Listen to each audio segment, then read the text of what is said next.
Hey guys, Sam coming at you with another Patreon video. Again, thanks for subscribing and tuning in. This particular video is going to be talking about rifles and optimizing them for shooting at night fighting, if you will. So whether I'm training with Green Line Tactical or Warrior Poet Society, I see a few thousand rifles come across the range every year, and I kind of take note of what I see and what works and what doesn't work.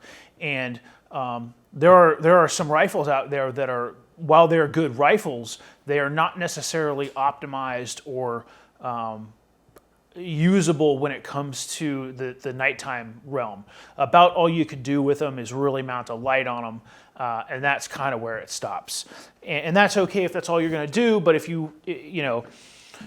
if you want to progress in your training, then you're going to need to outfit your rifle and or optimize it for the type of shooting that I like to do for the most part. So talk about a couple of them. So this rifle right here, this is about the only rifle that I have that is not optimized for night fighting.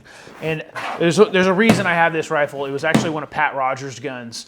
So there's some kind of sentimental value associated with this gun. But there's not a lot you can do as far as doing night fightery type stuff with it. And probably one of the biggest detractors off of it is the fact that it does not have a free-floated rail on the front end.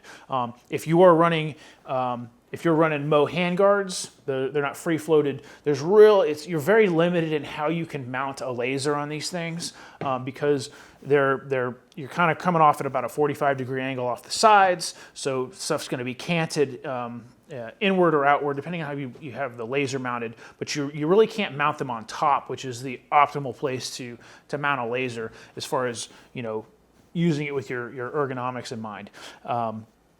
So there's quite a bit of shift and flex built into these things. You may not see it at 25 yards, but you're definitely going to see it at 100, maybe 200 yards if you start pushing the rifle out there to rifle limits. There's nothing wrong with this rifle if you understand its limitations and you don't get it outside of its operating envelope. But if you do want to get into that stuff, you're going to have to eventually ditch your plastic handguard, or I see a lot of rails that they're basically slick. There's nothing on the top, and they'll have one little section of pick rail out front for mounting, like, say, an iron sight. Those rails, I see them a lot on Smith & Wesson Saints. Not a giant fan of those guns in the first place, but those rails, I don't know who makes them. Those are definitely not a rail you want to show up to a night vision class with. You're very much pigeonholed in what you can do with that. As far as everything else, it's got tall mounts, it's got a night vision compatible optic. This muzzle device, it's pinned and welded, so I don't really have the ability to switch it out, but I can't add a suppressor, which isn't the end of the world, but on a night rifle, I do like the ability to add a suppressor. Now, let's go to the inverse of that, and let's talk about a night fighting optimized rifle. This is my old American Defense ADM UIC rifle. This rifle is very much optimized for shooting at night. It does have a muzzle device that will allow you to attach a suppressor. Obviously, it's got a free-floated handguard. It's very stiff and rigid. There's some free-floated handguards that still don't have the greatest rigidity or stiffness to them. Looking at you, early generation SIG MCXs. But that's neither here nor there. But it has the real estate to mount your frontline lasers and or full-size lights and everything like that. And again, I run my slings all the way forward and all the way back, so I'm not fighting for real estate to mount stuff like that. And I'm not going to get impact shifts when I start camming in with my sling for stability or resting my handguard on anything. So my advice to you guys, if you want to get into shooting at night, go about it the right way. Understand that if you don't have the ability, you're going to have to invest money to do it. But a free-floated handguard, good quality rail is definitely where you want to be, of which there are many. And the nice thing about being a consumer in this day and age, you have so many options. There's so many great rails out there.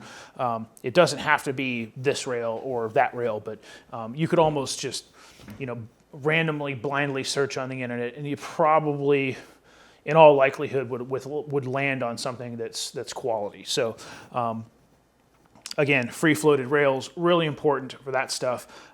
Red dot optics are king when it comes to fighting at night. LPVOs, not really your friend. It's very much a compromised optic, especially when the sun sets. So if you notice, most of my don't get me wrong, I do have some LPVOs here and there, but most of my, working guns are set up with night vision compatible red dot optics, aim point. But those are two kind of like benchmark things you're going to want to do when it comes to getting these guns ready if you're in the kind of the procurement process to begin that night journey, so that you have the ability to mount all your accoutrements and mission enhancers on the rail without getting any shift or having to buy parts to augment and outfit an existing rail that really still isn't optimized for it. There's no free lunch, so you're going to give up something to get something, so you might as well just start with something, a good, as they call it, clean slate to paint off of.